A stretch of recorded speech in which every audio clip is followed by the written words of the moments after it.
Wassalatu wassalamu ala ashrafil anbiya'i wal mursalin sayyidina wa habibina wa syafi'ina wa maulana Muhammad wa ala alihi wa ashabihi ajma'in. Subhanaka la ilma lana illa ma 'allamtana innaka antal alimul hakim. La haula wa la quwwata illa billahil aliyyil azim. Amma seluruh keluarga besar dari Komnak ini yang saya muliakan, yang saya hormati, marilah terlebih dahulu kita bersyukur kepada Allah Subhanahu wa taala. Alhamdulillah kita dipanjangkan umur, lalu kita dapat mengadakan silaturahmi. Bagaimana gembiranya almarhum Komnak ini, almarhum Bapak Haji Abdul Rahman, almarhum Bapak Haji Mustafa, almarhum Bapak Ibu Hajah Fatimah, dan juga termasuk Bapak Abdul Halim, termasuk Bapak Haji Muhyiddin dan Ibu Hajah Aminah, melihat anak cucunya pada hari kumpul bersama-sama mengadakan silaturahmi, menyambung rahimnya. Maka silaturahmi itu artinya peranakan, menyambung keluarga, silaturahmi. Ini sebagai perintah Rasulullah SAW. Man ahabba ayyun saqalahu fi rizqihi wa ayyun sa'alahu fi atharihi falyasil rahimah. Barang siapa yang ingin diluaskan rezekinya, barang siapa yang ingin dipanjangkan umurnya, di antara perintahnya Rasul, di antaranya perintah Rasulullah, laksanakan silaturahmi. Nah, ini kita dalam rangka mengadakan silaturahmi. Rasulullah SAW mengancam kepada orang-orang yang memutuskan tali kekeluargaan silaturahmi. Rasul bersabda, la yadkhulul jannata qati'ur rahim. Tidak akan masuk surga orang-orang yang memutuskan tali kekeluargaan silaturahmi. Maka silaturahmi, tali kekeluargaan ini harus kita sambung dengan silaturahmi.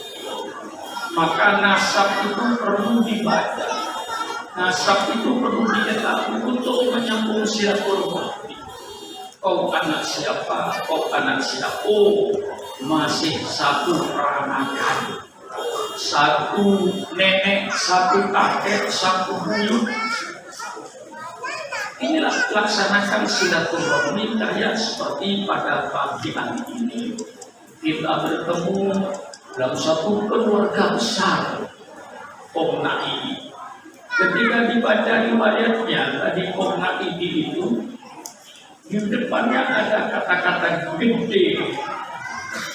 Gede ini termasuk golongan bangsawan untuk Bali.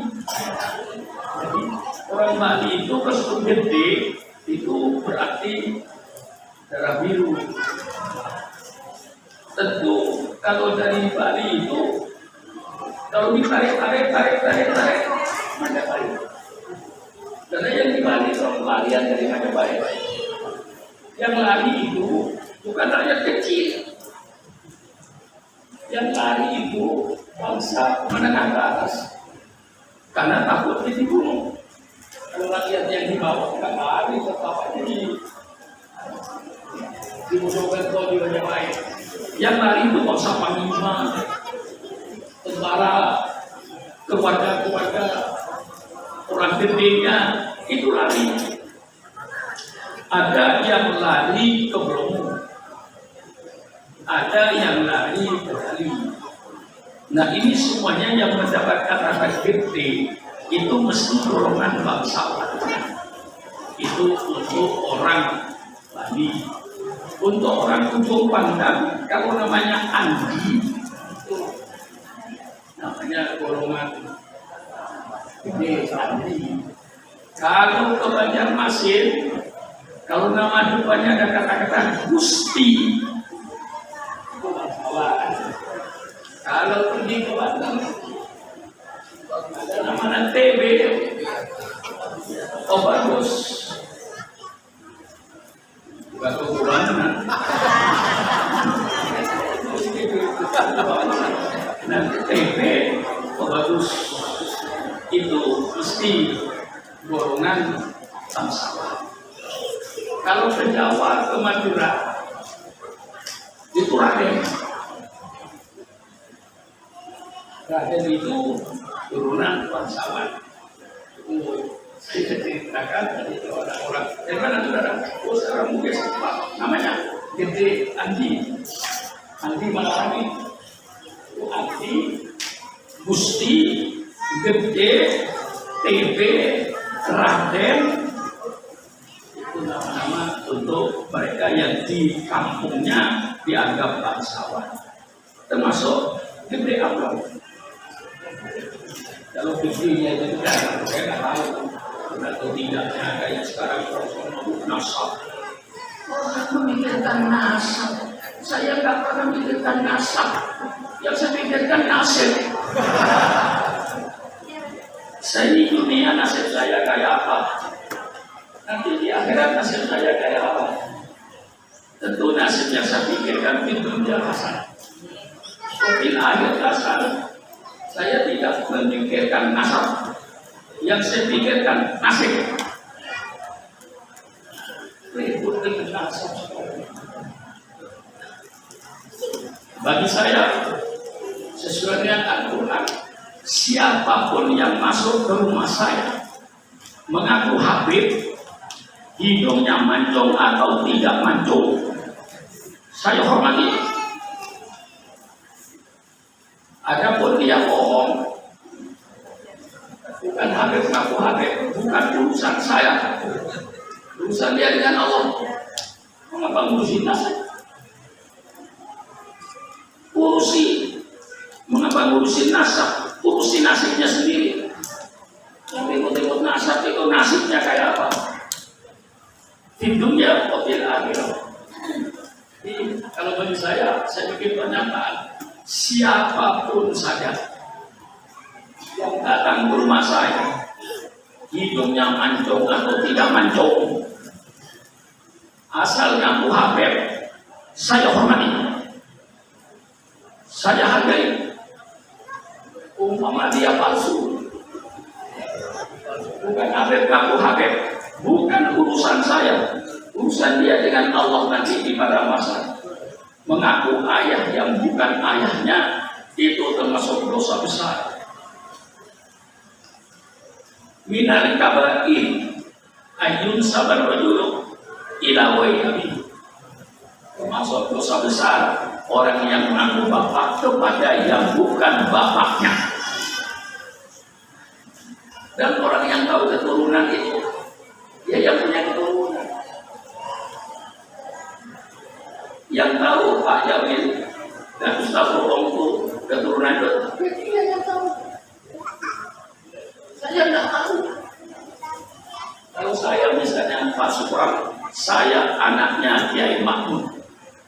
Kiai Makmun anaknya Kiai Nawawi. Kiai Nawawi anaknya Kiai Abdus Salam. Yang tahu saya, Pak Jamil tidak tahu. Dan tak usah urusi nasab saya. Urus saja nasab sendiri. Urus dengan nasab Tuhan. Serahkan pada Allah atau tidak. Apakah Supran anaknya Kiai Makmun itu bohong? Urusan saya dengan Allah. urusan keset ada urusan saya. Musik itu namun sendiri ribut untuk bikin bingung masyarakat, memecah belah masyarakat yang sudah aman hidup dengan para abadi baik-baik. Dikatakan abadi penjajah, kita dijadikan juga. Mana ada? Saya tidak pernah merasa menjadi. Bedakan antara berbakti pada guru dengan budak. Orang kalau tidak tahu tentang pondok pesantren, itu dianggap santri itu budak. Cium tangan sama kiainya. Diminta kiainya, aku budak itu santri, bukan budak. Bedakan budak dengan berbakti kepada guru. Jadi kayak nggak ngerti saya, nggak bikin pecah belah itu. Kita bukan budaknya Nabi. Kenapa banyak pengajaran Alaihissalam punya kawasan? Saya berbakti. Seandainya Habib menyuruh saya beli rokok, saya berangkat beli rokok. Bukan budak. Bukan malah, masih baru. Tidak ikut-ikutan. Dan saya ini ngaji sama Habib Ali bin Husain Al-Aqras umur itu 3 tahun saya ngaji. Baca umur ini Alek ya. Dengan saya walaupun saya murid, dia menghormati saya. Walaupun saya murid, saya dihormati oleh dia. Nah, di sinilah nasab. Baiklah. Hubungan saya dengan keluarga Nabi. Ketika saya di Bogor, Yai Abdul Qadir almarhum itu murid saya. Dari kelas 3 sampai kelas 6. Murid. Dan termasuk yang akbar dengan saya. Ya saya itu dengan murid itu sejak dulu Bang Akbar. Sampai sekarang pun saya dengan asal dari Bang Akbar. Maka sebulan ini saya kedatangan tamu lebih dari 2.000. Sekaligus kemarin kedatangan tamu, alhamdulillah 1.000 lebih bermarang di pondok ini dan minta makan. Alhamdulillah saya kasih makan 3 kali makan. Karena buat saya warung Padang. 1.000 orang masuk warung Padang 2 kali makan. Yang sarapan saya kasih air orang lain sarapan. Alhamdulillah. Datang rombongan tamu 200 orang. Kemarin ini hari Sabtu kemarin ini saya terima tamu 150 lebih. Para habaib, para ulama kumpul di sini. Hari ini ketemu dengan keluarga. Katanya 250. Siapkan makan 250. Saya sudah makan 250. Dan saya katakan sama istri saya, pokoknya kalau silaturahmi tiap tahun ini jangan dirubah-rubah. Tetap di sini setiap tahun. Walaupun saya nanti mati, saya wasiatkan semua anak saya. Jangan silaturahmi komnas ini di sini. Dan saudara tidak usah nyumbang. Tidak terima sumbangan saudara.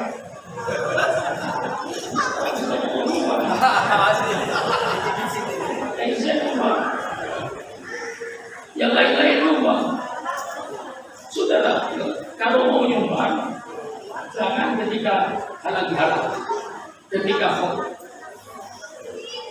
Ya, Hoja Haji Abdurrahman misalnya, atau Hormat Nabi misalnya, atau digabung Haji Tambah, Haji Muhyiddin, Haji Turman, hanya jadi satu. Misalnya saya cuma mensubsidi, subsidi yang namanya subsidi kecil atau besar jangan subsidi 100%. tergantung yang mensubsidi. Ya kalau kecil ya terima kecil, kalau besar ya namanya subsidi. Kalau subsidi menentukan itu pemerasan. Kalau holnya Pak Dirman bisa digabung dengan objektif nanti bagi tabel misalnya 3 ini yang menjadi poros atau kata Ibu Haji Aminah, holnya jadi satu. Persilakan. Ada kan? Sebelum Ramadan saya hanya mensubsidi. Dan disitulah kalau keluarga mau berpengunjung persilakan. Khusus halal bihalal, saya tidak terima bantuan. Saya penuhi semuanya, mulai kue kecilnya sampai makanan. Insya Allah saya penuhi. Saya meninggal, saya wasiatkan kepada Pak Is untuk terus silaturahmi bagi Naidi, bukan bagi Israel.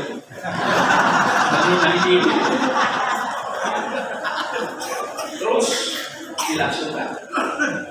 Kaitannya ketika saya di pesantren, almarhum Yayatul Qadir murid saya, teman-temannya dari Gresik, dari Surabaya, dari Jawa Tengah, Jawa Barat, satu gerombolan itu biasanya anak-anak EPU semua di Gontok itu termasuk murid saya.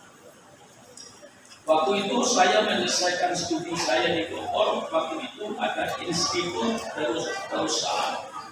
Saya termasuk mahasiswa perdana. Dan saya termasuk sarjana muda. Dulu ada sarjana muda. Yang ada PA. Nah, sarjana muda yang pertama kali di Bogor itu saya. 25 mahasiswa yang lulus cuma 9. Masuk saya. Terus di ini. Tidak baik. Waktu itu yang wisuda kebetulan Kiai Haji Dr. Ilham Oleh. Dia yang mau wisuda saya, kedudukan dia waktu itu ketua umum partai Nahdlatul Ulama dan Menteri Negara Esra. Rupanya Pak Idam Politik itu mendengar informasi tentang kegiatan saya, aktivitas saya di Kota Ponorogo bersama PFID, bersama IFO, bersama NU, itu dapat laporan. Dan juga Pak Idam Politik dapat laporan dari orang dalam di Kota ini yang namanya Supra Mahmud ini di GKP. Akhirnya Pak Idam panggil saya untuk membantu. Sudahlah Pak Suratto bantu saya di Jakarta. Waktu saya mendengar bantu saya di Jakarta, saya kayak ketiban kuda. Yang namanya anak desa. Saya anak desa, bukan anak kota. Saya anak desa dari Madura. Mengingat Jakarta saja suka. Lalu Pak Idam mengajak saya untuk menjadi pembantu di Menteri Negara Esra. Kaget saya. Mau ketemu Pak Idam saja susah. Lalu dia ada. Itu di luar nalar saya, di luar mimpi saya. Karena Pak Idam yang ada, orang tua saya mengizinkan punya murid namanya Abdul Qadir. Ya waktu itu saya tidak bilang Ustaz murid saya, kalau saya mau ke Jakarta, dipanggil Pak Idam saya, tolong kawal saya sampai ke Jakarta. Dia pakai siap. Berangkatlah saya ke Jakarta. Dikawal oleh Ustaz Abdul Qadir ini. Sampai di Jakarta, yang namanya untuk menteri Jam setengah mati. Akan dua tubuh Pak Idam itu sampai ketua umum PBNU yang tidak ada SK untuk ketemu susah, sehingga saya ngepostnya di Senayan. Satu minggu saya di Senayan waktu itu diterima dengan baik oleh Pak Diroma, oleh putra-putranya, karena saya dianggap gurunya, anaknya diterima dengan baik, Masya Allah. Kadang-kadang baiknya itu berlebih-lebihan. Setelah 1 minggu, saya ketemu dengan Pak Idam. Ia diantar oleh almarhum itu. Saya bilang, Supran bisa ketemu saya hari ini jam sekian. Saya kasih tahu sama satu ini. Jadi hari ini saya bisa ketemu pada jam sekian. Apakah ada kira-kira 1 jam sebelumnya saya sampai di antara dia. Kemudian Pak Idam bicara dengan Pak Idam. Akhirnya saya ditempatkan di rumah beliau, Bangun Sarkoro, ditempatkan di situ saya. Sehingga orang-orang Betawi, kiai Betawi itu dengan saya kaget. Ini orang bukan keluarga dan bukan orang Kalimantan. Pak Idam orang Kalimantan. Kok bisa satu rumah dengan ini? Dan ingat, waktu itu masih gawat PKI, tidak sembarangan masuk ke rumah Pak Idam itu, dijaga dalam atas primo. Masih ingat kalau saya ketemu saya, Pak Jamil mau ketemu saya, pasukan pangkat 50. Diizinkan ketemu dengan saya. Nah, karena saya itu bukan orang Kalimantan dan bukan keluarga, kok ada di rumah menteri yang serem ini. Lain dengan menteri sekarang, menteri sekarang itu saja tidak serem, ya kan? Orang Senayan mau ketemu saya, berhadapan dulu dengan 18.000 mobil, nunggu dan tidak bisa masuk ke rumah menteri. Harus saya temui di ruang tamu yang ada di mobil itu. Sehingga orang Betawi kepada saya ini meyakini bahwa anak muda ini tidak sembarangan. Pasti ada kelebihannya anak muda. Masa semua yang lainnya kita akan diterus marif. Yang lama-lama kita akan terus marif. Hanya saya yang tidak boleh terus marif. Setelah 2 tahun saya ada di rumah beliau, saya ingin keluar. Dari itu tidak boleh ada faedah. Sudah pasukan, nggak usah keluar, di sini aja. Ya terpaksa saya. Nah, disitulah saya setelah saya di rumah Pak Idam, setiap Sabtu saya mesti ke Senayan. Ngaji di Senayan ada pengajian yang dipimpin oleh Habib Abdullah Salam. Ngaji, saya ngaji di situ. Nah, kalau beliau tidak ada, ya saya yang ngisi. Gitu aja. Kalau ada Habib Abdullah, saya nganggur, saya mendengar Ustaz Kiro. Tapi kalau dia tidak ada, saya mengganti. Sehingga saya dengan hubungan Haji Roman itu semakin akrab. Setelah saya memberikan pengajian, nah, pada waktu itu mereka orang Senayan yang tua-tua, ini Pak Tabah, ya, banyak yang tua-tua, Pak Diroma, minta pengajian sama saya. Ngaji malam Selasa, murid saya cuma 18. Waktu itu, jadi antaranya Pak MD dengan Pak Dila PCS. Orang tua-tua di situ ngaji sama saya. Setelah ngaji sama saya, beberapa bulan mereka menganjurkan kalau Bapak sudah bikin madrasah, kasihan anak-anak ini, anak-anak kita di Senayan, bikinlah madrasah saya, namanya Madrasah Ar-Rahman. Bikin madrasah saya. Muridnya, ya anak Senayan itu saja, nggak ada yang jauh-jauh. Termasuk ini kacang, Itu orang bukan mengganggu saya.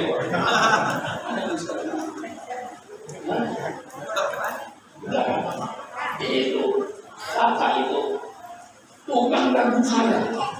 Kalau hari Minggu jam 9 rombongan dia itu sampai ya 10-15 sekarang pasti ke kamar saya tidur tidak mungkin dirayu saya untuk ke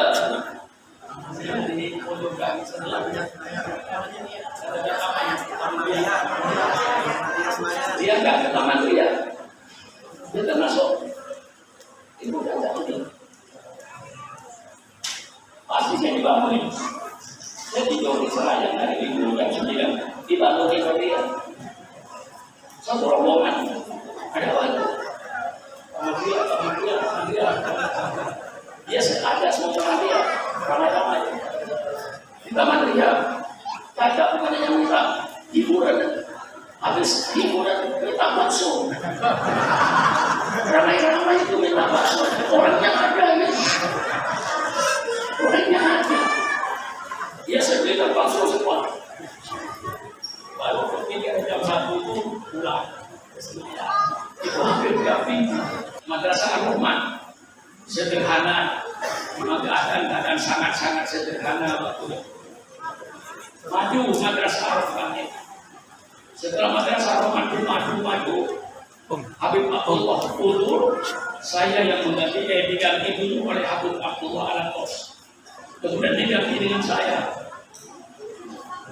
Para Habib sudah tidak mengajar lagi, saya murni yang ngajar tiap malam Minggu.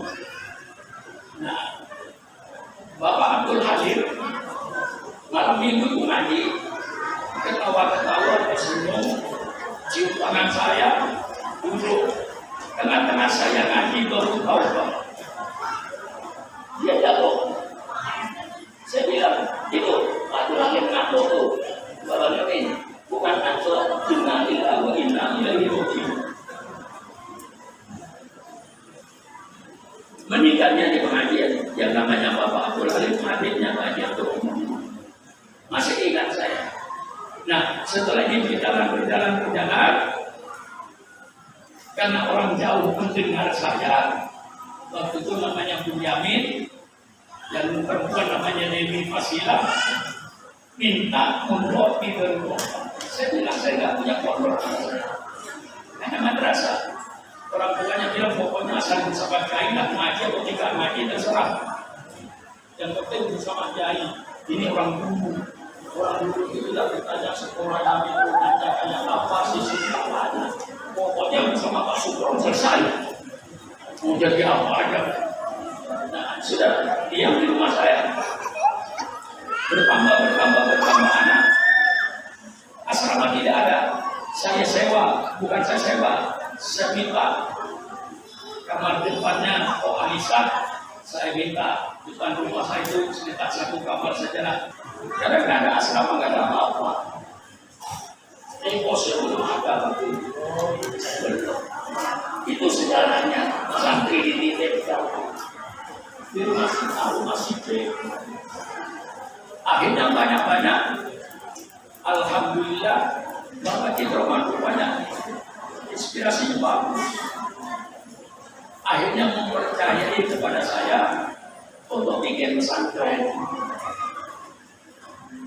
Jadi wakaf ini supaya tahu wakaf Darul Rahman itu kepada pribadi dan semua pesantren begitu wakafnya kepada kiainya, sehingga saya merasa punya amanah yang mesti saya jaga. Kalau saya sukseskan, ketika itu banyak orang ngasih tanah sama saya. Haji Hafid bilang mau ngasih tanah kepada saya tolak. Di Klender mau ngasih tanah sama saya tolak. Ada di Banten mau ngasih tanah, saya tolak. Mengapa saya tolak? Wakaf itu kan amanah. Kalau tidak saya laksanakan, saya akan berdosa menerima wakaf. Saya konsentrasi Bagaimana supaya Pak Jabir tidak sia-sia tanahnya dengan segala usaha saya dan Ki Abdul Qadir. Saya kerja keras. Mungkin Kiai Qasim belum tahu kerja kerasnya. Saya kerja keras mencari dana. Yang satu malam masih ada di Tangerang, di tengah-tengah urusan pasir.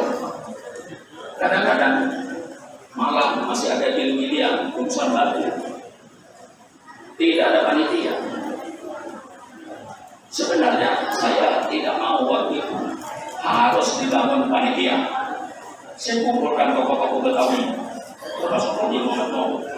Ya, dapat saya kumpulkan tokoh-tokoh Madura supaya mereka bikin panitia pembangunan pondok pesantren Darul Rahman. Semuanya menolak. Orang Betawinya menolak. Gak usah pakai, gak usah pakai panitia. Kami bantu. Yang ada panitia, mereka siap membantu. Orang Madura bilang saya mestinya pakai. Itu namanya Haji Bola. Anak haji tadi, kamu mungkin tahu, saya kayunya kayak berapa per jendela per pintu, 5 jadi saya anggap. Tidak ada panitia. Dan mereka nggak mau. Haji Mandor kagak mau, orang Madura kagak mau. Pokoknya sudah kita pakai bangun pesantren, apa perlunya telepon saya. Nggak ada kesulitan, yang sulit-sulit, tapi banyak yang menanggung. Kata Haji Mandor, pokoknya pilih kalau bisi, telepon saya cukupin bisinya. Nah, Habib Usman, Tangerang, ketemu saya, pakai bangun pesantren, iya Habib. Sudah punya pasir, belum Habib, sudah pakai. Bikin kartu nama, tanda tangan di belakang kasih tanda. Setiap sulit, asal bawa kartu pakai, saya isi. Saya tidak mau tanya, saya tidak mau tanya supir. Asal ada kartu pakai. Ngalir pasir. Nggak ada pembukuan. Kok dibumbukan gimana? Maka ketika Pak Jokowi mau menerbitkan pesantren, supaya pesantren itu administrasinya seperti kantor-kantor yang ada. Ya, ia harus bikin laporan tiap tahun tentang pembangunannya, keuangannya. Untuk ada Pak Mahfud MD yang ngerti pesantren. Apa Mahfud MD Pak Jokowi? Kalau pesantren mau diterbitkan administrasinya seperti yayasan dan kantor-kantor, nggak usah, tangkap saja semua kiai. Tangkap aja. Mengapa sudah sulit? Nggak mungkin administrasinya beres. Nggak ada kiai dimanapun administrasinya beres. Nggak ada. Bagaimana mau beres? Saya ketemu dengan jemaah di lapangan terbang. Ditanya, pakai masih jalan bangunannya? Oh iya jalan. Ayo pakai. Diajak saya ke restoran. Di restoran dia tulis cek. Tapi saya ganti 5 juta. Saya terima aja. Dia tidak minta tanda terima. Bagaimana terus tadi? Nggak ada tanda terima, nggak ada apa-apa. Kadang-kadang Jumat saya di masjid, di kantor masih bangun pakai dia. Ini pakai saya bangun 2 juta. Nggak ada duit habis, dan dia tidak minta. Kadang-kadang datang terang.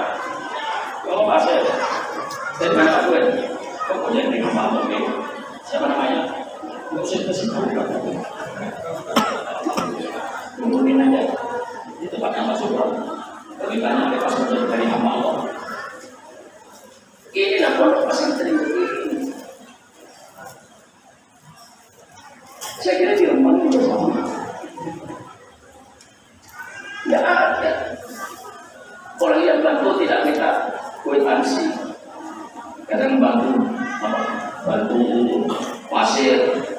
besi, kayak besi di Rahman itu. Bangunan lantai 2 dengan panjang 60 meter itu, bangunan yang pertama. Tidak ada donasi. Itulah pondok pesantren. Kecuali saya bilang sama Pak Mahfud, kecuali Pak Mahfud, kalau pesantren terima bantuan pemerintah, dari pemerintah dibantu 100 juta, saya harus mempertanggungjawabkan. Semua aplikasinya harus resmi. Kalau bantuan pemerintah, kalau bantuan masyarakat kayak dulu, siapa yang menulis? Apa masih tetap terbantu? Karena di aspek itu ada yang membantu sama saya. Cuma nggak banyak. Kadang-kadang 500.000, 100.000. Ketika saya butuh humanitas, bagaimana administrasinya? Nah, sehingga administrasi pesantren itu, ya, saku saya sebelah kanan halal, sebelah kiri saku saya saku neraka. Selesai. Ini bantuan masuk kiri, ini amplop Jumat masuk kanan. Pulang ke rumah, saya bilang sama istri saya, jangan sentuh. Jangan lebih paling bawah. Yang sentuh jangan main. Ini halal. Kalau yang di bawah, jangan kau sentuh. Ini api neraka sudah. Itu administrasi saya. Hanya satu peradabannya Allah. Apa mau masuk surga, apa mau masuk neraka? Nah ini pondok pesantren ceritanya. Pak Abdul Rahman dengan saya itu kayak anak. Kalau mau makan atau sarapan mesti cari saya. Ada usaha seperti ada. Dan sarapan. Saya kira mau sarapan nasi goreng. Sarapannya singkong rebus dengan teh, katanya kagak manis kan. Di sampingnya mentega dengan gula. Saya kira tadi cari saya sabar. Nasi goreng panggang ayam gitu. Siang dia mau makan, masih ditanya dulu, ada masuk enggak? Kalau tidak ada, nanti sini makan bersama dengan saya, makan bersama. Saya kira apa? Saya mau kasih ikan hasil sederhana makanan itu. Jadi pada saya itu kayak seperti anak. Tadi itu, kamu bukan anaknya. Kemana-mana ke Kuitang bersama saya, ibu. Ke Kuitang dulu tahu juga, naik truk. Dari Senayan itu naik truk. Termasuk Ibu Aminah, perempuan-perempuan itu naik truk. Ingat kan? Dari Senayan truk berangkat di belakang, saya termasuk di belakang karena di belakang itu Pak Buto di supir, saya di belakang naik truk dari Senayan ke Kuitang. Masya Allah. Nah kadang-kadang dari Kuitang itu baru turunnya tuh masing-masing. Biasa Pak Antum, Pak Jamil kan turunnya di Sekinah, jalan-jalan bisa dina pulangnya itu. Ya, siap. Saya masih ingat betul. Ini keadaannya. Lalu sebagai amanah saya laksanakan dengan sepenuh hati. Saya tidak terganggu dengan orang yang berwakaf. Saya tolak semua. Saya harus menghasilkan pondok ini. Mulai pondok ini dari yang kecil, bawa menjadi taraf DKI. Setelah taraf DKI saya naikkan lagi taraf nasional. Saya tidak puas dengan pondok ini taraf nasional, saya naikkan lagi ke internasional. Pondok dikenal dari Sel, dari Al-Azhar datang ke Darul Rahman, dari Madinah datang ke Darul Rahman, dari Riyadh datang ke Darul Rahman, dari Pakistan datang ke Darul Rahman. Sehingga Darul Rahman menjadi pesantren yang sudah tarafnya internasional. Saya jaga ini seluruhnya. Sampai sekarang saya jaga. Alhamdulillah, sampai Darul Rahman ini terpencar hampir seluruh dunia. Di Amerika anak-anak dorongan, di Inggris ada anak dorongan, di Australia ada anak dorongan, di Turki ada anak dorongan, di Damaskus ada dorongan. Kalau Al-Azhar, Tunis, Maroko, Sudan itu sudah langganan, termasuk Yaman sudah langganan.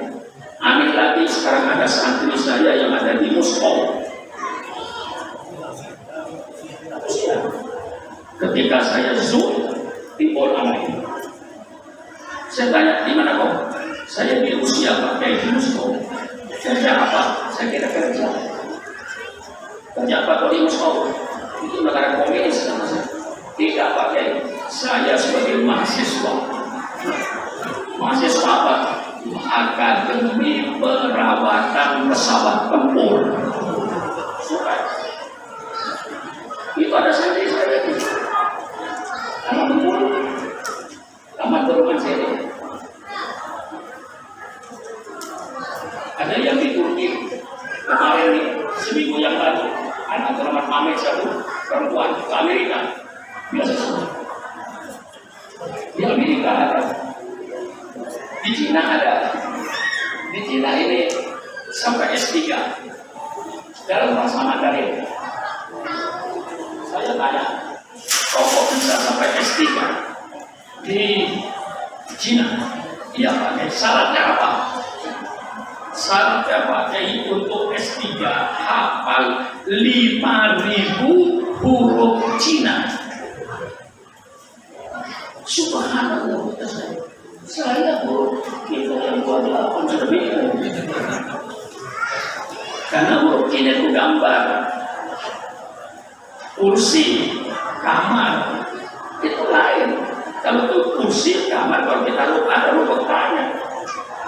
Cina tidak. Ya kursi hurufnya sendiri, kamar hurufnya sendiri, tidak ada kata-kata K.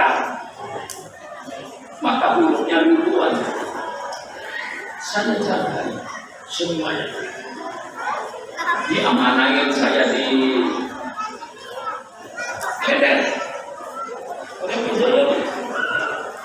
Jadi wafat wasiat pesantren ini serahkan sama Pak Suro. Tapi saya tidak serahkan. Saya terima wasiat ini karena saya ngerti maksudnya ini. Kalau tidak saya waktu itu yang menerima wasiat, ini rebutan. Tanahnya bukan keluarga. Kami kasih Pak Suro. Insya Allah orang Klender takut. Menghadapinya. Siapa kamu? Begitu saya umumkan. Barang siapa yang kamu punya tanah di pesantren ini berhadapan dengan suara maut. Saya kawal. Artinya saya sampaikan. Artinya apa? Kau tergolong. Kau tergolong. Begitu mereka tamat, saya kumpulin. Nih, sebenarnya dia tidak punya hak. Kalau saya serahkan, anaknya saya usir. Anaknya saya usir. Mempersiapkan kepada saya sepenuh hati. Tapi saya tidak. Saya tidak punya keringat di situ. Anaknya ini yang bapaknya yang punya keringat. Begitu sudah begitu saya serahkan 100%. Cuma dengan perjanjian. Kalau kamu itu, saya ambil alih. Pondok saya ini, bukan pondokmu. Tapi selama kau mengatur dengan aman, tidak ada kecocokan, laksanakan. Saya konsentrasi di dorongan. Karena saya ingat almarhum. Bagaimana kelasnya almarhum? Ini adalah tantangan. Terjadi perubahan dari Senopati ke sini. 100% yang tahu Ustaz Umum. Saya tidak pernah menyentuh duit pondok ini 1 sen pun. Apa dikira ketika tukar guling saya terima duit. Membangun ini semua saya tidak tahu duitnya. Ustaz Abdul Rahman, 100% yang tahu. Maka keluarga jangan ada yang bersangka. Boleh kira-kira pasukan per meternya dapat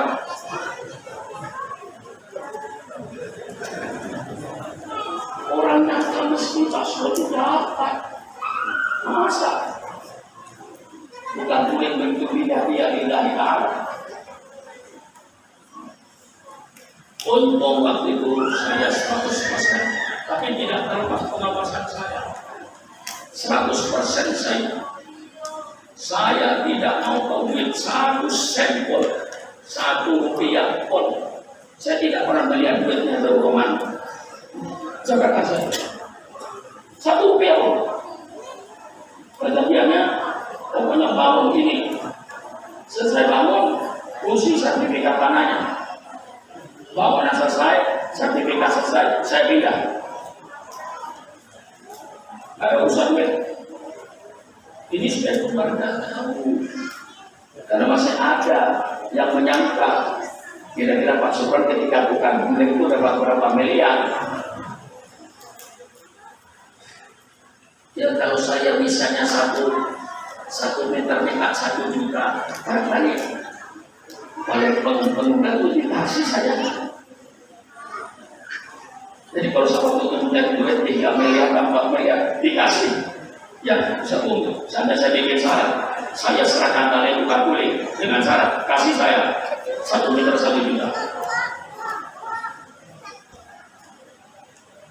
Pasti saya dapat. Tapi bagaimana saya berkhianatnya? Memperdagangkan nama wakaf. Sedangkan yang wakaf begitu ikhlas melepaskan tanahnya. Tetapi saya ingatkan pada Roman, jangan menjadi seperti kekayaannya. Kalau diukur dengan tanahnya, pada Roma, pada orang kaya, punya tanah di Tenggaleng, itu berapa hektar? Dia punya hektar itu di laut. Di tempat Bandung, dia punya tanah di Pesing. Banyak dia tanahnya. Saya pesan, jangan seperti itu. Jangan dilihat sekarang. Lihat pada waktu dulu. Waktu dulu itu tanah saya tidak ada harganya. Jika tidak ada harganya, nah, kami banding dengan sekarang. Iya, tidak jutaan saja waktu itu. Paling ratusan ribu ya betul.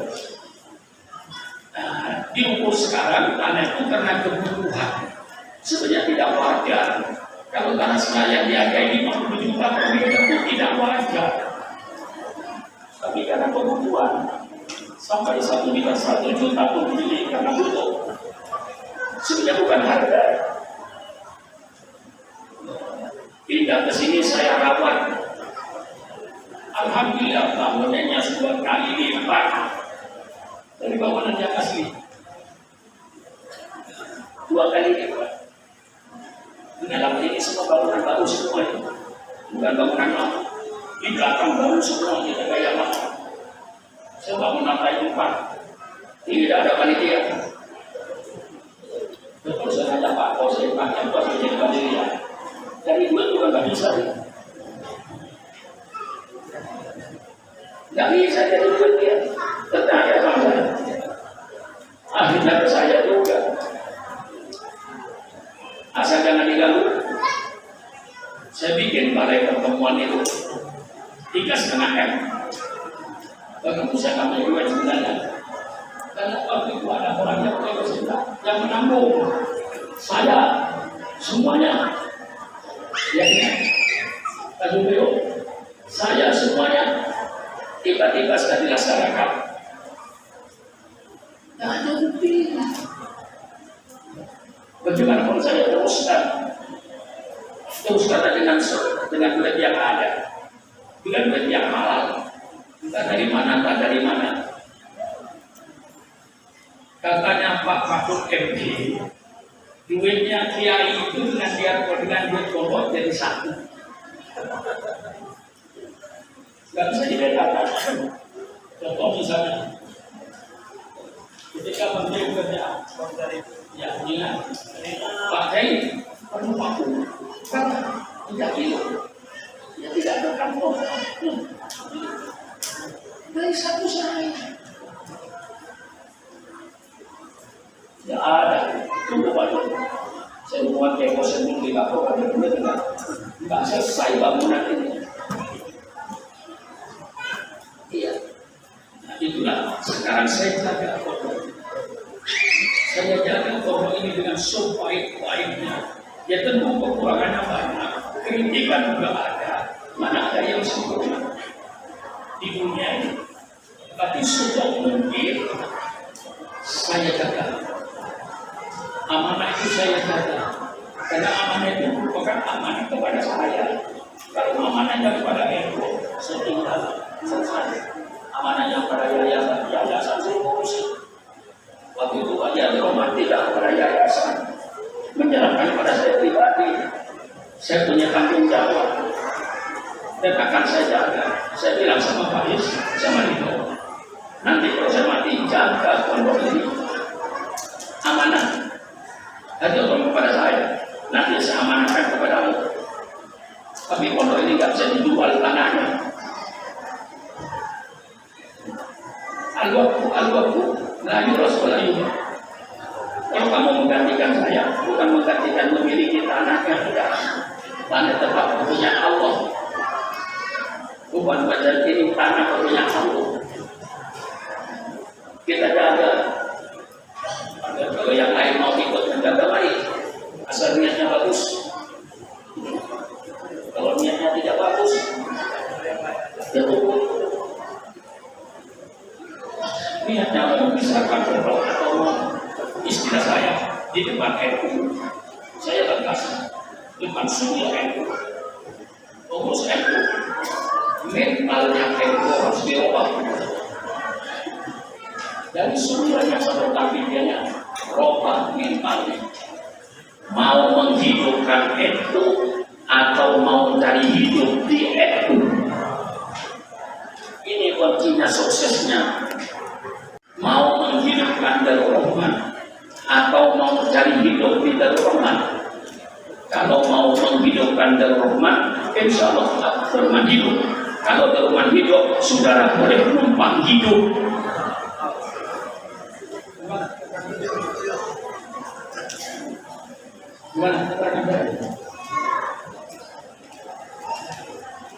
Kita hidup dan kalau ini hidup, bisa kita numpang hidup. Bukan kita hidup, numpang. Baik kosong, begitu kan Darul Rahman, numpang hidup. Hidup.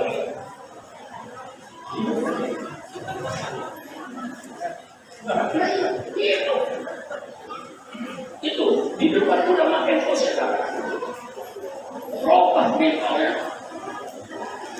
Saya katakan ulama NU, kiai NU, jangan sampai kau jadi kiai anjing lapar. Karena bahasa Arab mengatakan jauhkan bahaya banget.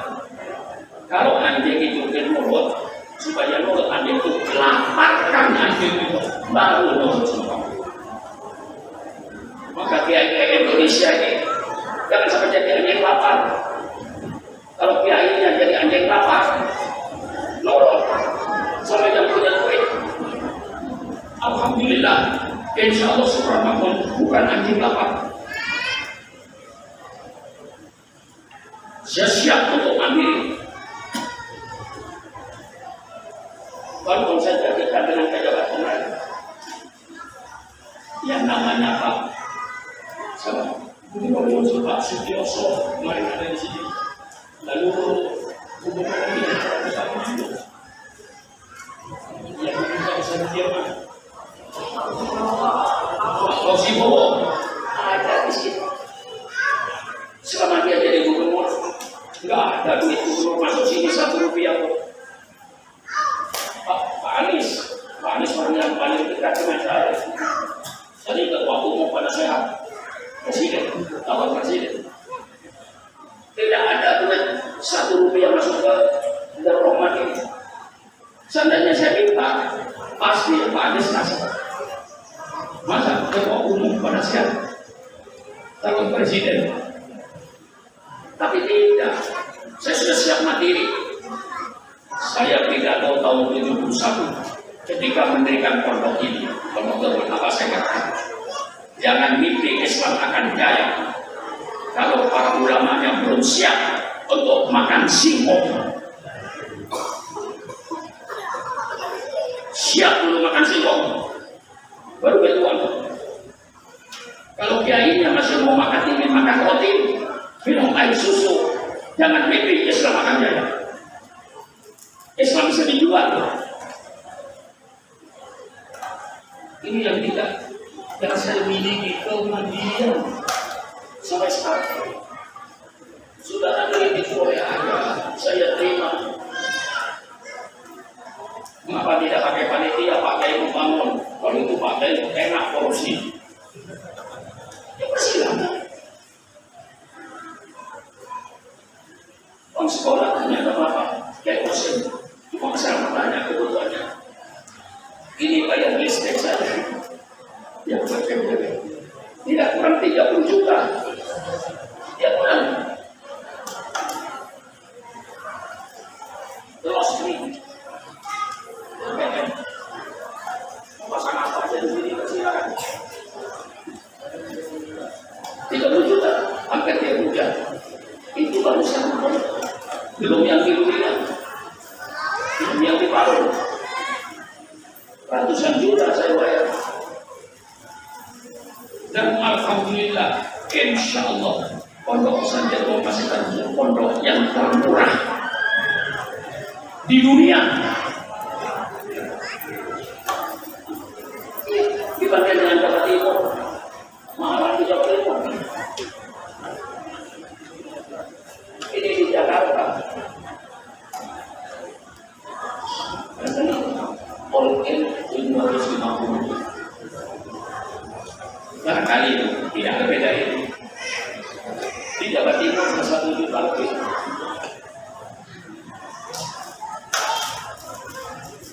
Mulai beras harga 8.000, 9.000 sampai sekarang beras harga 16.000. Harga 15.000, uang dapur kagak naik. Mestinya sekarang dapur 2 kali lipat. Harga beras, harga telur, harga ayam. Tapi saya bertahan. Selama ada berkahnya, nggak usah naik. Insya Allah berkah. Saya percaya pada keberkahan. Kalau tidak berikut keberkahan, mesti bangkrut. Coba ada makan satu kali makan 3. Ya, jadi dulu sekali makan. Sebenarnya ngambil sendiri, lauknya ada, lauk pasti ada, sayur pasti ada. Kalau tidak sayur bening, sayur lodeh, sayur sop, karena saya yang ngaku.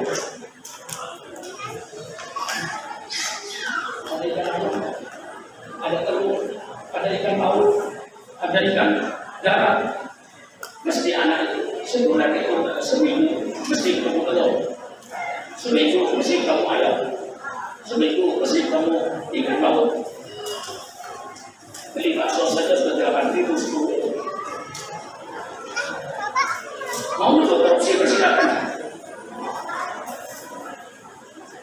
Dulu ketika masih ada kayak masih ada banyak sendiri.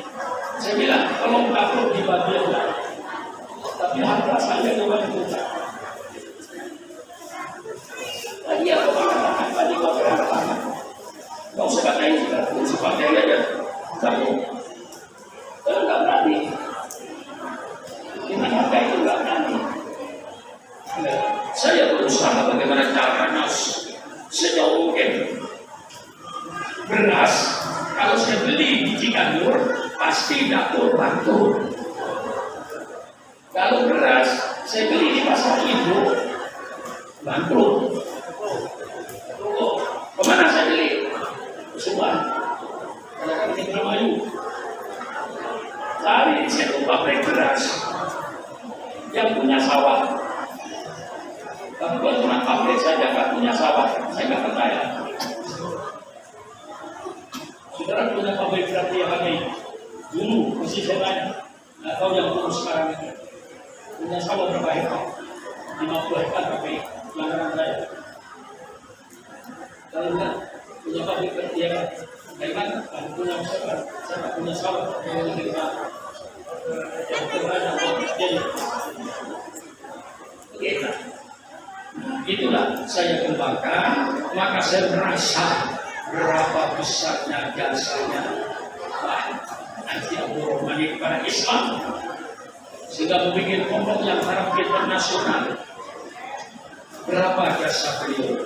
Ingatlah saya kepada jasa beliau.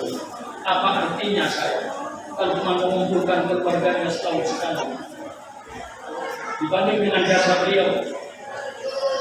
Tidak ada artinya. Maka tadi di dalam saya dengan istri saya dengan beberapa keluarga. Pokoknya kalau halal bihalalnya keluarga, setiap tahun di sini tinggal lapor Anda berapa yang mau datang. Jangan bohong. Lapor 250 datang 400.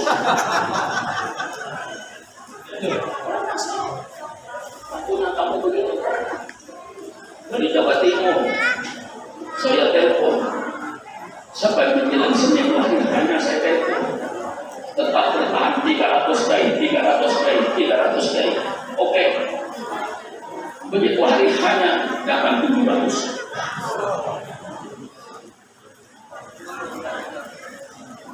Dari jengkelnya saya, jengkel datang tidak pada waktunya. Undangannya mestinya datang malam itu datang malam Jumat. Kalau tamunya 2-3 orang kan bukan masalah. Tapi alhamdulillah ibunya masih berpikiran baik. Jadi itu makannya adalah sudah makan sendiri mati pun tak apa-apa. Jadi kesannya saya. Bagaimana tidak kesel aja dulu. Siapa itu undangan pengantin, undangannya berkelawe, datang berkesuruh. Tidak ada persiapan apa-apa. Akhirnya ya kata ibunya janganlah, itulah bagaimana kita kasih makan. Gimana caranya? Sudah, saya ingin ibunya pilih di parung itu sepanjang warung makan sudah tutup. Sudah, saudara sebentar terus, saudara 70 bungkus, saudara berapa? 50 bungkus, tutup sudah. Ini tutup. Itu ibu. Kalau saya sudah kasih sudah makan sendiri aja ke warung kasih sama kamu, kasih tahu kalau bapak-bapak mau makan silakan. Warung ini, jadi ratusan. Yang kalau ada mikir dari bilang 250, oke, saya bilang ke ibunya 250. Siapkan kue. Masih banyak kuenya yang banyak lagi dari saya. Kita tahu kuenya mana saya nggak tahu, saya nggak tahu. Saya menyiapkan kardus itu, kardus yang pernah dulu saya nggak tahu isinya apa. Asal nanti tahun depan mungkin akan lebih banyak, bisa 300. Mungkin akan lebih banyak. Insya Allah. Selama Allah kasih rezeki kepada saya dan alhamdulillah sejak saya di Senayan itu sampai di sini alhamdulillah tidak pernah kesulitan beras. Alhamdulillah. Apalagi ketika saya dulu ke Brunei,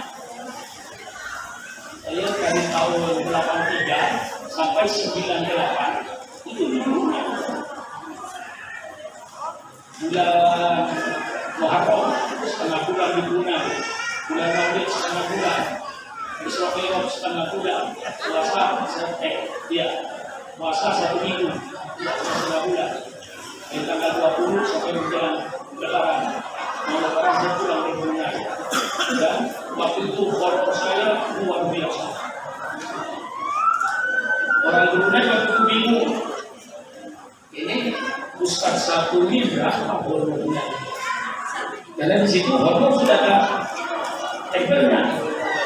S1 sekian, S2 sekian, S3 sekian. Ini orang nggak ada S-nya. Yang ada SPP. Berapa nih gajinya? Untuk menilai gaji saya waktu itu, mereka mengadakan seminar. Ya, saya nggak tahu seminar kemudian. Kita seminar biasa untuk menilai keilmuan saya. Seminar 6 kali. Yang hadir cuma 80 orang. Itu 8 dosen-dosen belum bisa berusaha. Brunei. Dosen semua S2 ke atas. Saya dikasih membawa. Ini pembawanya ini. Untuk seminar ini. Saya narasumber, saya lempar. Setelah selesai, tanya jawab. Setelah seminar lagi. Sampai sampai seminar. Selesai sampai seminar. Saya buka di kantornya. Datang ke hotel saya. Datang ke hotel saya. Langsung peluk saya. Selamat pagi. Selamat pagi saya. Saya 30 tahun. Lalu dijelaskan seminar kemarin itu Pak Kiai sebenarnya untuk menguji tes Pak Kiai untuk menentukan honornya. Maka oleh Dewan diputuskan bahwa Kiai Subron Makmun itu honornya sama dengan dosen terbang dari Australia, dari Inggris. Maka 1 minggu saya di Brunei bisa beli susu bebek yang baru. Waktu itu susu bebek baru 80. Pantau saya beli 1. Pantau saya beli 1. Karena saya 1 minggu bisa beli susu bebek 1 kali. 15 hari bisa beli susu bebek 2. 1 tahun saya bisa beli susu bebek 6. 7 bisa. Pada waktu itu, karena minat saya tinggi, saya datang sama Mabuk Sudeka, apakah mungkin dekan dia. Setelah saya tanya, kamu berapa? Gaji 1 bulan sebagai dekan. Sekian Pak Kiai, saya jawab. Tidak jadi saya daripada jadi dekan. Gaji saya 3 kali gaji Anda. Ya Bapak Imam kamu. Waktu itu saya dipercaya dari Indonesia untuk masuk Brunei harus ada tangan saya. Biar se Indonesia dari Malang mau ke Brunei ada tangan saya. Kalau tidak, tidak bisa diterima oleh Brunei. Tidak ada tangan masuk. Maka aku tidak disuruh berjalan. Aku bukan ada sapi di Brunei itu tidak boleh Pak Kamil pidato saudara-saudara di dalam Islam itu misalnya ada yang kafir pakai usuli, ada yang tidak suruh pulang ke Indonesia. Ngaku tarawih boleh 8, boleh 20 diusir dari Brunei suruh pulang ke Indonesia. Harus mazhab Syafi'i 100%. Tidak boleh membawa khilafiyah. Tak boleh. Tidak khilafiyah di Brunei tak boleh. Subuh kuno takkan kuno. Ada yang bilang bahwa subuh boleh tidak kuno. Bisa ada Hanafi. Itu seluruh orang Indonesia. Ngaco ini Ustaz. Mungkin Brunei sudah turunkan semua. Kasih kita boleh tidak kuno. Ini ngaco. Waktu itu saya yang dipercaya. Saya tanda tangani dari Malang, saya tanda tangani dari Madura, saya tanda tangani untuk masuk Brunei. Maka bagi saya waktu itu lumayan. Belum ke Singapurnya, belum ke saya ke Malaysia-nya. Berapa miliar duit yang saya terima? Saya buka sekarang. Dulu Pak Presiden juga. Jadi kalau saya kaya, saudara jangan heran. Papua itu penghasilan saya turun dari Singapura, Malaysia, yang saya pasti tiap bulan ke sana. Alhamdulillah dipercaya sampai sekarang. Keturunan ke Singapura, ke Malaysia sampai sekarang. Yang mau lihat masih saya turun ke Malaysia, ke Singapura. Cuma kalau yang paling tinggi Brunei paling tinggi dibanding dengan Malaysia, Singapura, tinggi Brunei. Itu dengan adanya amanah ini saya jaga. Saya sangat senang kalau ada di antara keluarganya Pak Jaturmanku yang tekun di sini, belajar di sini, tekun di sini, nanti kuliah, insya Allah untuk diangkat jadi guru akan saya lebih utamakan. Asal benar-benar mengajarnya benar, absennya gurunya benar. Kalau malas itu saya berpikir. Mesti ada absen guru. Absen guru kalau 1 bulan mengajar 95%, saya maafkan. Tapi kalau mengajarnya 75%, mesti saya panggil. Pada konsentrasi peringatan ini orang. Apalagi ngajarnya 50%. Nggak bisa. Ada dia mengajar di sini, saya utamakan. Tapi nanti kalau absen gurunya 50% ngajar, 50% tidak. Tidak peduli anaknya yang begini. Jadi amatlah. Kalau ini amanah jangan mengorbankan santri. Jangan santri jadi korban karena saya bela keluarga. Nggak bisa. Alhamdulillah.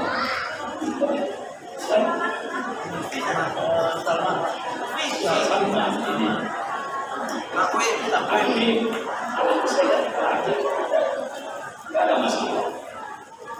Umpama Ustaz Takbir ngajarnya cuma 25%, 75%. Oke. Saya menggunakan santri karena bela santri. Tidak bisa. Kalau saya tidak Takbir karena ngajarnya cuma 25% yang mudah. Karena saya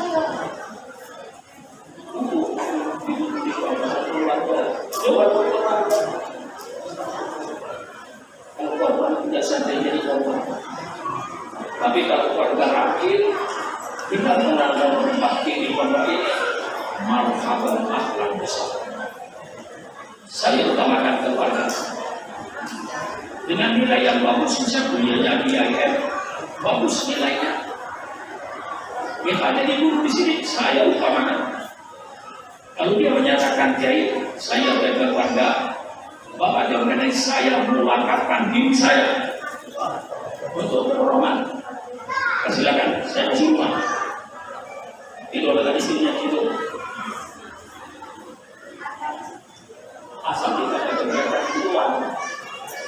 Kalau Ustaz Takbir dengan istrinya punya madrasah di luar, ada kegiatan.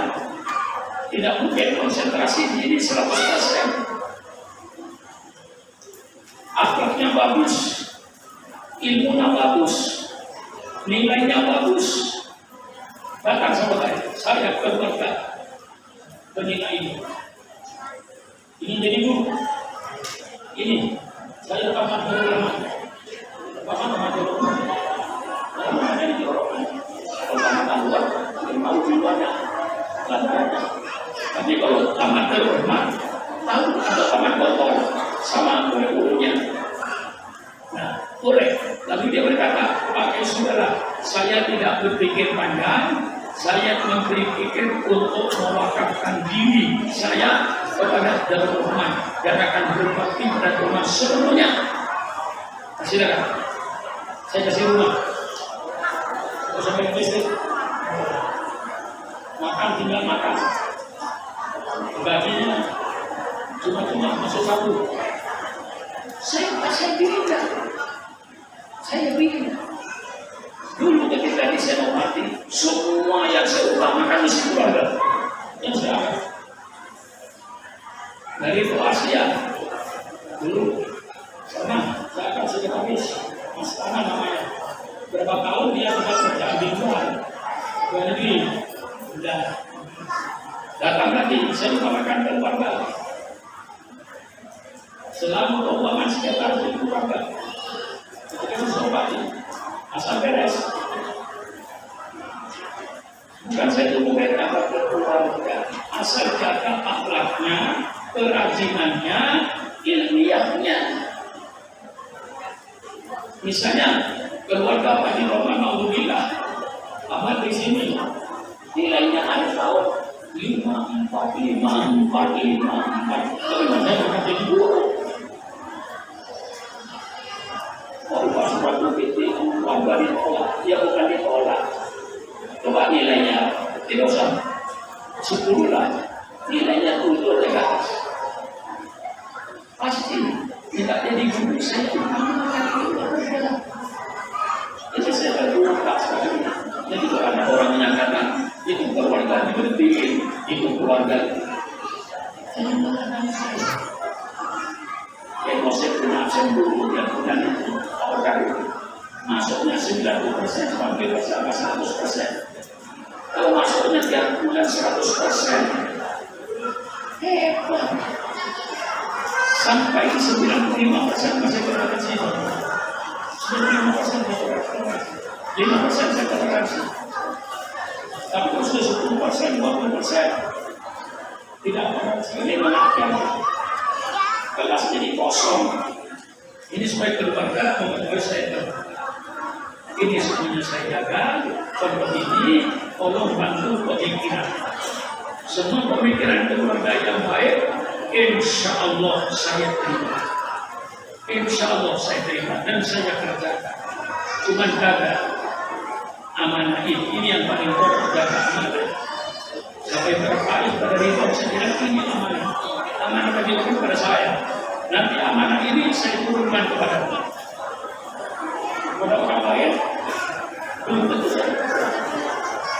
Nah kalau kualitasnya misalnya 5 tahun pasti akan. Karena ini amanah. Seandainya waktu itu, ya seandainya itu sebenarnya juga kata-kata setan. Ini tidak kita pakai. Seandainya itu kan amanah. Seandainya waktu itu Bapak sudah mewakafkan kepada NU, dan saya lebih ringan. Saya lebih bukan tanggung jawab NU. Saya juga ke rumah itu dan wakafkan saya kepada Muhammadiyah. Seandainya anak itu saya wakafkan pada yayasan. Waktu itu keluarga TK, saya wakafkan tadi termasuk Sukron. Jadi terbuka sekarang. Jadi kalau hal-hal yang keluarga usulnya untuk baiknya ke depan saya minta. Asal usul yang baik, persilakan. Inilah silaturahmi ini saya sudahi dan mudah-mudahan maka saya ceritakan supaya tahu saya ke Jakarta itu bagaimana. Saya ke Jakarta bukan cari kerjaan. Saya ke Jakarta dipanggil Pak Idam. Dipanggil Pak Idam, lalu karena tidak berkomunikasi saya, akrab dengan saya, keluarga. Ya kan mungkin saya baik, banyak berbuat senang sama saya. Mengapa banyak berbuat senang sama saya? Mungkin karena banyak orang melihat saya itu baik. Setiap minggunya ketemu dengan saya, Sabtunya kalau Sabtu Minggu saya mesti di Senayan. Waktu itu, kalau lain itu saya di rumah Pak Idam. Tapi kalau sudah Sabtu, saya harus di Senayan. Malam Minggu, hari Minggu ke Kuitang. Dari Kuitang baru saya kembali ke rumah Pak Idam lagi pada waktu itu. Tapi kalau Sabtu Minggu mesti di Senayan. Itulah tadi teman kenal dengan saya. Alhamdulillah dia orang baik. Dia itu orangnya bukan kiai, Tapi dia orang yang senang kiai, yang cinta sama habaib, yang hadir ibadah. Hadir ibadah dia. Nah itulah saya perkenalkan. Jadi silaturahmi seperti ini setiap tahun. Ya, nggak usah mikirkan biaya. Insya Allah. Nah, insya Allah selama rezeki saya kayak begini, insya Allah setiap tahun silaturahmi. Kalau perlu sekarang saya tentukan sekarang. Kalau ketika bulan Syawal saya sibuk. Jadi silaturahmi itu nanti minggu pertama karena Sabtu pertama bulan Dzulqa'dah. Sabtu pertama bulan Dzulqa'dah. Kau saya juga mana? Kau saya pernah berita kali itu. Karena kalau Sabtu Dzulqa'dahnya saya takut itu. Kalau tidak, jadi tanggal Sabtu pertama bulan Dzulqa'dah. Diadakan di sini.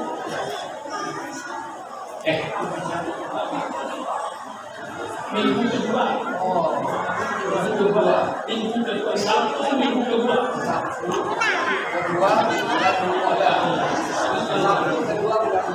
Tanggal 1 Dzulqa'dah mungkin saya ada di Jawa Timur.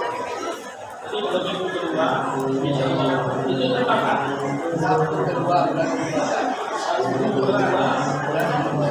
Dzulqa'dah setiap tahun di sini bukan tahlilan, biasanya ya sedikit nasihat dari saya. Ya mungkin kalau untuk selanjutnya sudah tahu kehidupan saya ini, insya Allah nanti saya berikan kami terbanyak keagamaan. Sekian saja.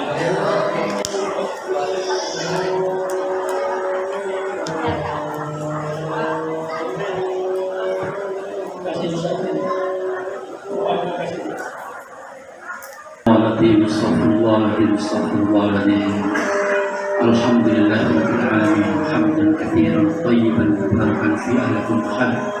Allahumma shalli salatan kamilah wa sallim salaman tamiman ala sayyidina Muhammadin alladhi tanhallu bil qadr wa tanfariju bil kurab wa tuqda bil khawaij wa tunalu bil rahaib wa khusnul khawatim sasqal wa wajhil karim wa ala alihi wa sahbihi fil khatim wa nafasin bi adadil akhir. اللهم إنا نسألك بأنك أنت الله لا إله إلا أنت الأحد الصمد الذي لم يلد ولم يولد ولم يكن له كفوا أحد بديع السماوات والأرض أن توفقنا وأولادنا بالأعمال الصالحة وأن تحفظنا وإياهم من المحن والفتن وأن تجعلنا ولهم فرجا وخرجا.